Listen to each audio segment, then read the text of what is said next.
Welcome back to my YouTube channel. This is going to be a very chatty video today because I'm going to take you through my goals for 2026, including why the hell I'm aiming for 100 literary agent rejections, not just queries, rejections this year. Also, just to start by saying, I finally, if you can't tell, got some microphones for my YouTube videos. So hopefully I'm recording this chatty video and the sound is not absolutely horrific by the time I come to edit it, but we will see. But anyway, let's get into my 2026 goals and why I'm doing them. So if you can't tell from some of my other videos, which I'm sure you can, and if my boyfriend's watching this, he's gonna laugh, I am so type A, it is unbelievable, to the point that I write a to-do list every single day. I cannot write without a clean house. I make the bed every morning. I literally meticulously plan my day, my hours out. I go to bed roughly at the same time every night, wake up at the same time every night, every morning, not night. And that's just part of my personality. But I also think that that has been amplified because I work in the finance industry Monday to Friday, full time. I am doing a corporate job, and not just any corporate job. I'm doing quite a demanding one in the finance industry in the capital city of the UK. So I don't make things easy for myself. So that is why I am very type A, but that is why things like 2026 goals are so natural to me, and why every single year I do goals and resolutions at the beginning of every year. So it feels quite nice to do this video, and actually quite like cathartic, if that's the word, to go through my goals and just talk about them. And then it solidifies it in my head as much as it does like hopefully inspire people or give people insight into how I balance my corporate job with my writing career and how I'm aiming to shape my writing career in this new year. If I start by going through my 2026 goals more generally, and the reason that that taps into the 100 agent rejections so much is all of them sort of fit into a puzzle piece. And when I wrote the goals originally, I thought I was writing out loads of different random goals and they didn't tie. And then when actually I was planning this video, I was like, wow, they all lean into one big humongous goal, which is to become a full-time, traditionally published author. That has always been my dream. It's not a resolution every year, it's a goal every year that I want to achieve. And I just want to knuckle down seriously this year and get into that. I think 2025 for me was a year where before that, I think I was very junior in the job I was in. I was living by myself in London and I was very much paycheck to paycheck, and I was struggling with that. I always enjoyed London. London feels like my home. It's the place that I love to be. It's where my job is, but I don't think I could have enjoyed it as much because I was so paycheck to paycheck. I wanted to live in my own space. I've got a dog. It was really hard to get like a rental or also just be comfortable in my own space, because when I lived outside of London, I lived on my own, and so I just wanted that. So I stretched myself financially to be able to afford to live by myself. And now that Tom's moved in, now I'm in my 30s, I've had a couple of promotions, I'm feeling in a place where I could really enjoy and live my London life to the full, which is what 2025 was. That was sort of my goal for 2025, was stop being so reclusive and introvert, make the most of your life, because Tom and I are in a really good, what do we call ourselves? I found an article online and it's dual income, no kids with a dog. It's called a dinkwad, that's it. We're dinkwads, and we're not gonna be dinkwads forever. We might be, I don't know, but I don't think we will be. And so I wanted to really embrace having a bit more disposable income, being able to see my friends and do really cool London things that I couldn't have done if I lived anywhere else, because I live in such a historic, huge city and it's such a famous city. So I just really wanted to delve into that last year. But now that we're in 2026, I'm looking at it and I finished my third book. So I've written my first two, they were self-published. They go to, it's like a charity initiative. So all the royalties go to Samaritan's Charity because they're books about mental health, and they really helped me when I was struggling mentally. They sort of got me through. It was almost like free therapy. Then my third book is where I really wanted to knuckle down, get serious with my writing career and meet that ultimate goal of becoming a traditionally published author. Last year was a bit slow. I finally finished it, finally edited the book, and now I'm querying agents. So 2026 is the year that I want to get an agent, and I also want to finish my next book or start my next book. So if we start with my 2026 goals, they're twofold. One is finance related and one is writing related in sort of the umbrella terms of the goals that I have. So if I start with the finance goals, this taps into the writing and you'll see why when I talk about them. But I essentially want to get a bit more serious with my savings and my financial freedom this year, because as many people know, being in a creative industry money is unpredictable, and you don't necessarily, or I don't necessarily want to rely on my creative income as a way of staying afloat in one of the most expensive cities in the world. I want to get to a place where I've got enough savings that if I wanted to take the jump to write full time, it wouldn't feel scary. I also want to make sure that I'm just doing things in a conscious and mindful way to be sensible with my money. So the first thing I want to do is I want to save this year, because I want to be realistic, I want to be able to tick it off, is I want to save a 3-month emergency fund. So that would cover me for 3 months, and then next year I want to save the next 3 months. So within 2 years, I want a 6-month, we call it the, I don't know if I can swear on YouTube, F-off fund, we'll call it. That's what I want to save for. And in order to do that, I need to be a bit more mindful with my savings. So I've got a student loan, I've got a post-grad student loan that I have been chipping away at because the interest on it is ridiculous. But I am wanting to seriously pay that off, and I'm paying it off slower than I actually anticipated I wanted to last year because, like I said, and as I set the scene, I was being more social last year. So this year, I'm paying off a big chunk of that as well. I wanted to clear half of my remaining post-grad student debt. Like, it's a sensible move, but that's always kind of been my aim, is to pay off my debt, increase my savings. But I've never been that mindful about it because I've been very, very conscious that as a person, I spend a lot of money willy-nilly. Like, you can see a load of books behind me. I would be ordering books on Amazon like once a week.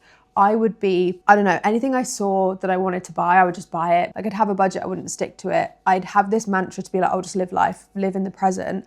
But now I'm kind of realizing, through educating myself by reading non-fiction books about money and the psychology of money, I've discovered that the best self-care that I can do for myself is cut that down in order to build up my savings, or put some of that money in investments and things like that, to allow that fund to build up to give me more freedom later on. Because I've realized that the one thing that I do value the most is my financial freedom. And that's what I actually want, because that will enable me to be a writer, because the creative industry is so unpredictable that if I build up my own financial freedom and some savings, just enough to live on, nothing extravagant, like enough that my mortgage will get paid, my bills will get paid, I've got money to put food on the table for myself, then like that's the ultimate goal, and that's what I want, the comfort when I take that step eventually, when not if, to becoming a full-time writer. So that is one huge goal that I have for myself. But the education piece was so important because every year, year on year, I was making the same mistakes. And there's so many resources out there to educate you on like why you spend things, why you impulse buy. And I will put in the description the books that I've read so far that have really, really helped tap into the psychology of why I'm spending money in the way that I am. I realize I'm waffling a lot about finances, and this is a book page. So if those sort of things are interesting to you, and if a goal is for you to save more money, but you find yourself slipping and spending money on things that you shouldn't be, or that you didn't budget for, the books that I've read so far have been incredible. I've listened to them as audiobooks because I walk to and from work to save money. And so those books, they've just been really good to listen to. I've just really enjoyed it. It's like a huge long podcast, but there's also loads of podcast episodes, YouTube episodes, so many free resources out there that don't involve spending money, but I had Audible credits, so I use those. And then like, obviously you can get the books from the library as well if you want to be more mindful in not just buying any book that gets recommended on YouTube, because that's also a toxic thing. You could be watching this and going, oh, I'm going to add that to my cart, and that's 20 quid you've just spent that you didn't plan to before you sat down and watched this video. You can get them for free, or you might have them already included in a subscription like I did Audible. So yeah, that is one of the huge goals I have this year, and I'm feeling so positive in the work that I've already done. And what is the date today? It's the 11th of January. So it is only 11 days since the new year.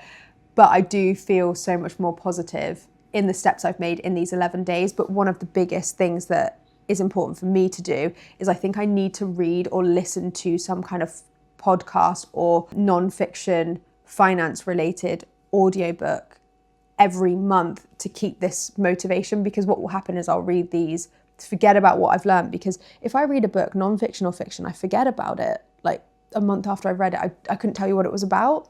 So I have to do or read a book, even if I'm repeating the same book, at least monthly or every other month, depending on my motivation levels, to keep those up, because otherwise I will just slip back into bad habits, and it's about keeping the momentum the whole year. So that's my finances, but let's talk about the writing now. And let's go into my writing goals for 2026 and why the hell I'm aiming for 100 literary agent rejections, which seems bonkers. Okay, so I mentioned in the beginning of this video that my goal is to get an agent, fingers crossed, to become traditionally published. And my second goal is to write my fourth book. So I mentioned before, first two books were my debut, self-published those, and now I've written the third book. I am ready and wanting to query agents. And then I'd like to finish I've already started it, but finish my fourth book. In COVID, I wrote my first two books and they each took 3 months each to write because obviously no one was really doing anything, and then 9 months to edit. So,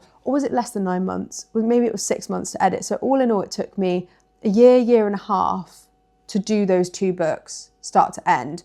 This third book, because we went back into the real world, I moved to London, I pivoted my finance job from law to compliance, and I'm in a tough industry.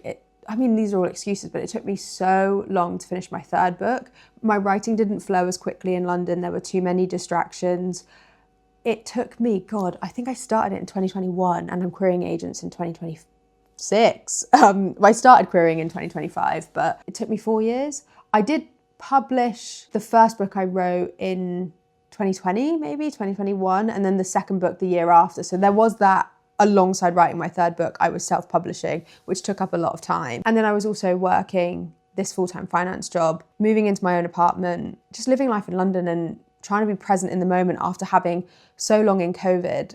The present day was taken away from us. But now that I realise how important becoming traditionally published is to me, I want to be quicker. So I want to write my agent queries. I want to do 2 agent queries a week, and I want to write a chapter a week in the hope that eventually by the end of the year, I will have had an agent offer, fingers crossed, hopefully, and I will have finished my manuscript for my fourth book, just written it. I just want a first draft this year. If I finish it sooner and I can start editing it, amazing. But if I don't, no pressure. I work full time. It's all good. So how am I going to achieve that? So this is where the 100 agent This is where the 100 literary agent rejections come in. I read this amazing article that spoke about why you should be aiming for 100 rejections.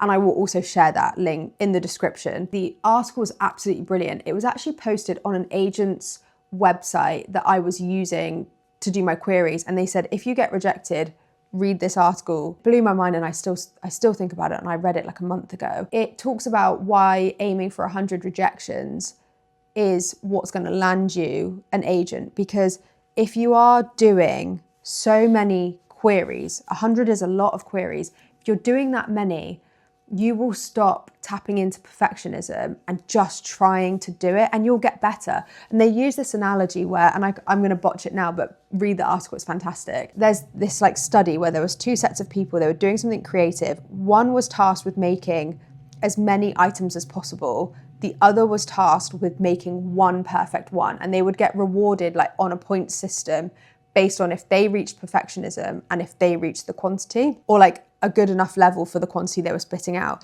And essentially the long story short was, the message was, those that aimed for the quantity over quality ended up reaching the level of perfectionism that the other team that was so bogged down in researching and making sure everything was perfect, they failed in comparison to the quantity, because the more you do, the better you get. So doing the quantity, doing the 100 agent queries, even if you don't send some, you draft some, you just practice writing the agent query letters is what's going to eventually get your letter so strong and so good that you hook an agent in eventually.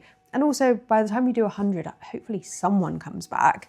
And so that was mind-blowing to me. And now that's really helped me set a goal of 2 agent queries a week. And at the end of this video, I am going to talk you through the resources that I use to do my agent queries and how I keep tabs on everything. But yeah, that article was absolutely brilliant.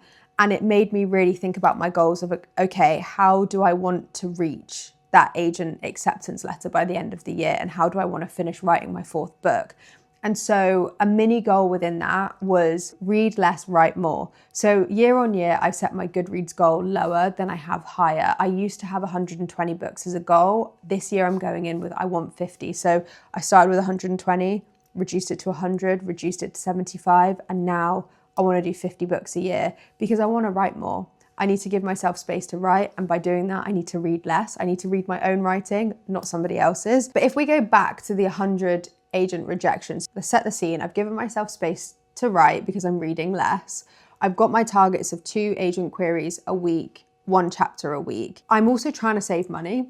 So a lot of this is I will be socializing less to give myself room to save that money on the weekends, to have no plans to write, film YouTube videos and do an agent query, which is exactly what I'm doing this weekend. And I've been really enjoying spending time just calming. But you might be reading this and watching this, and going, great, okay, well, I know I want to aim for the same number of agent rejections as you, but how the hell am I going to do that? So there's some really good resources that I found online that I'm going to walk you through now, and I'll show you how I do it and how I manage it so that I can make sure that I'm keeping up with these goals and I'm holding myself accountable, because there's no point having all these goals and not having a way to track if they're achievable. And it goes back to the same with my finance goals. So I did 3 months emergency fund. I could have said this year I want to do the whole 6, and I could have said I want to clear my debt completely, but that will lead you into failure because you can't tick off something so quickly or so easily that it doesn't feel gratifying, so you won't do it. So I'm doing small manageable goals, or at least quantifiable goals that I can manage, because if you can't quantify them, how are you really going to track it? Because last year I said, I want to write more, spend less, save more. Cool, but what does that look like? How are you going to tick that off? What's achievable? Like, you didn't buy coffee 1 time out. Does that mean you've saved money? Did you reach that goal? So that's why everything has a number to it. And I should have said that at the beginning, actually. And that doesn't necessarily mean that you have to be so rigid in all of your goals. But I would advise, if you're trying to do some agent queries and you're saying, no, I want to get a literary agent in 2026, I want to get a literary agent, make some targets for how you're going to do that. I'm starting this by showing you the literary agency that I was querying at the time where I found the article that literally has given me this motivation for this New Year's resolution. So they said, so an agent has passed on your manuscript, what now? So it says, putting your work out there is a huge thing, and you might find it reassuring to read this essay on aiming for 100 rejections a year. So I clicked on this, and it's from the Literary Hub, and it's called Why You Should Aim for 100 Rejections a Year. And it spoke about this in so much detail. It was written in 2016, but this is the article I read, and I absolutely recommend reading it if you are feeling, like, if you view a rejection every time you get one and it hits you and you feel really deflated and you feel like you're a failure, that's not the mindset you want to be in, because it is tough out there to do what we do and to keep going with all these rejections.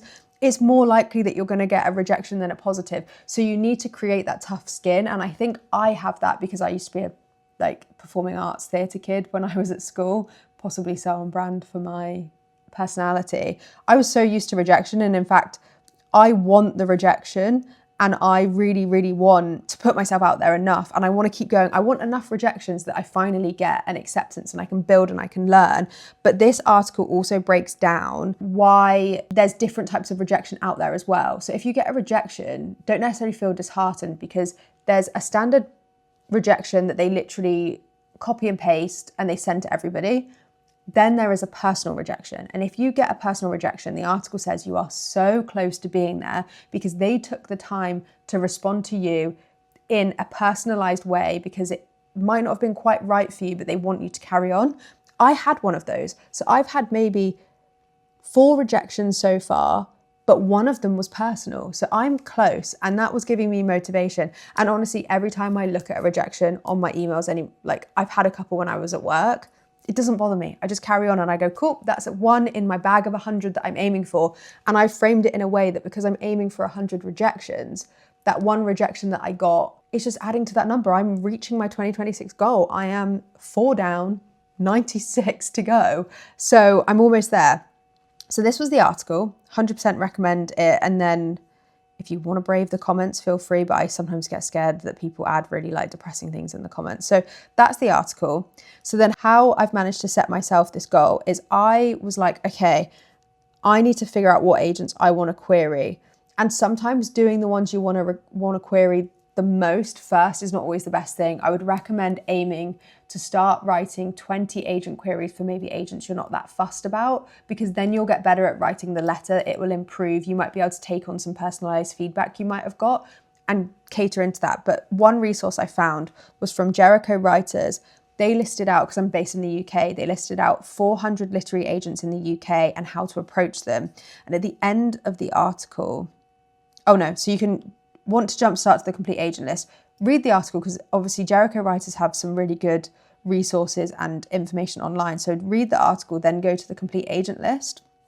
What I then did was, because you have to sign up your free account to like click and access the links, I just copy and pasted this entire list into a Word document that I now use as a tally. So every time I query an agent, I will highlight them and I will just delete their name. I'll undo that if I've queried them. And then that helps this list get smaller. Don't necessarily start with the A's. You could just, the beauty of deleting the name as you go through this list and then adding them to the spreadsheet, which I'll get to, is you can just delete them, no issue. So you can just like ping and go, okay, well, let's start with the C. I'm going to look at Chloe, see what she's about, see if what her agent wish list is what I am aiming to query.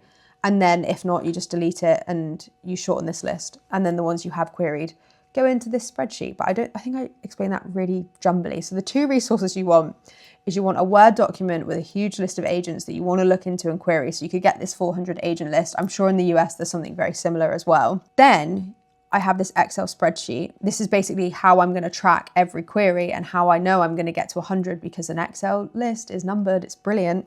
So I will start by putting 20 names here, and I will do the agent's name, then I'll add the agency name, because you want to target every query letter to the agent and to the agency. I won't go too much into what the query letter should look like because I haven't been that successful yet. I've only had rejections. I think I'd be sitting on a really weird high horse if I said what you should do, but there's so many articles online that can teach you how to write queries. There's so many good YouTube videos. I watched a really good one recently. I will put that in the link to this video as well. But you want the agent name, you want the agency, you want the website. And then sometimes I put in here the submission guidelines if, as I'm writing the query letter, you want to be aware of the guidelines and what they want.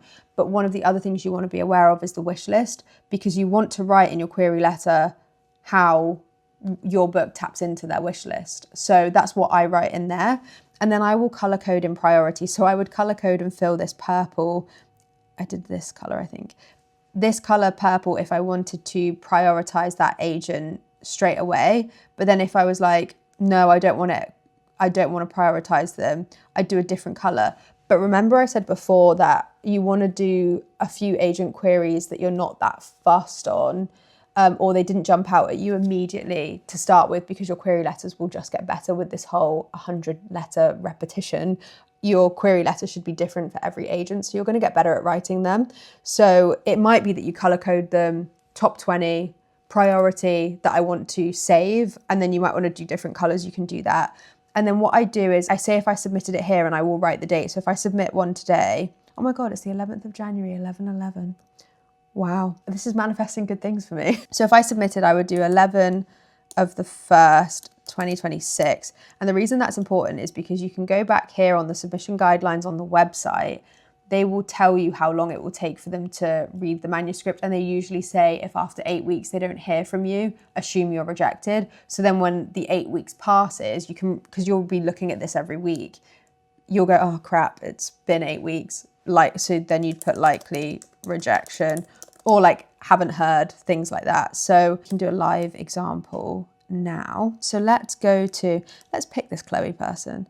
So this link will take you to the Jericho website, and it says that she's with the Madeline Milburn agency. She's a children's and YA agent, and she's actively looking for XYZ. This is on the Jericho website. So I think if I click, it might say that I need, so it says if you want free access, do a full trial. So the way around that is new tab, and you just put Chloe Sager, Madeline Milburn, and she'll come up.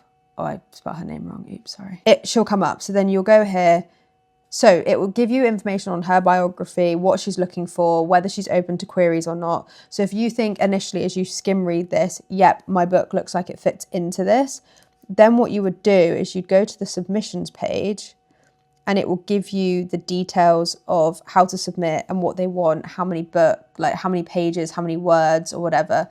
So it will go down to general submission guidelines. It will say the manuscript and synopsis should be in here. So just make sure you're sticking to this, because otherwise you're going to get a rejection way before you've even started the letter if you don't meet the submission guidelines. Let's copy her name. So you would fill this out. You'd put Chloe and then you'd put Madeline. And again, make sure if you're not copying and pasting, you are spelling this right, because you might use this for your letter. And then if you have their name wrong, that's just not good. And then the website, I would usually actually go back at this point and I would go to Chloe's page and I would put Chloe specifically, because I might want to refer back to her page more than I would the submission guidelines, because you can link the submission. Oh, this is what always happens to me in Excel. You might want to put the link here, but I always, as you just saw, keep clicking the link every time I use the Excel. So I don't put the link and I just go here and I basically copy and paste things from the guidelines from a practical perspective that I need. So I would do this. And then I would go back to Chloe's page again and I would pull things that really resonate with me from the query standpoint. So if I go onto Chloe's page, I would say if she's picked something out about a type of book she likes or an author and I'm like, oh, I love that author too. Or if she said here, like, I'm after some emotional romance book and I'm like, wow, okay, I'd copy and paste that, put it into there because my book is emotional. So I would want to tie that in and I just add information here. And then if I'm like, yeah, she looks pretty exactly like what my manuscript is, or I feel like I connect with what she's saying, her likes, her personality, something like that. I feel like I could click with this agent. I feel like she might click with my manuscript. I would put the purple high priority. Doesn't necessarily mean I'm going to query them first, but they are who would be the top agents. So you actually might want to do another column here where you say like dream agent ? And then you color it purple. Priority, you put it blue because you're like, well, I don't want to prioritize it yet. I want to get better at the queries first. Then I put the submission date, then I put the outcome. And I will do 2 of these every week. But what I try and do initially is I'll try and put 20 on this list first. Go through those based on priority. That's round 1 done. Then go back to this 400 list here, pick another 20, do those 20 agent query letters, and then keep doing it in batches versus like pick out from this list from the very beginning every single agent I want to query. That's just how it keeps me motivated and you don't feel like you're doing a whole slog of finding 100 agents, because you might have luck with the first 20 and you might get a book deal before I do. So that's how I do it. And that's basically why I am doing the 100 agent rejections a year. But that has been such a long, waffly note. And I'm hoping that some of this is useful and I'm hoping my goals make sense, but how I do the process also makes sense. Like I said, I'm not going to go into how I write my query letters. I will give you some tools that I've used in the description because I haven't got a literary agent yet. And I feel like it would be wrong to give you my advice when technically my own advice isn't working yet, but it will. And I have so much faith in it that I just wanted to share the tools that I'm taking into 2026 and how I'm going to reach that ultimate dream of becoming a traditionally published author, living in London with enough savings to help me ride out any uncertainties for the creative industry. So I'm not living paycheck to paycheck and I don't have to work in a corporate job anymore. If this was helpful, let me know. If there's any other videos or tips or you have any questions on what I've said, please let me know and I will answer that. And thank you so much for watching and I'll see you in the next video.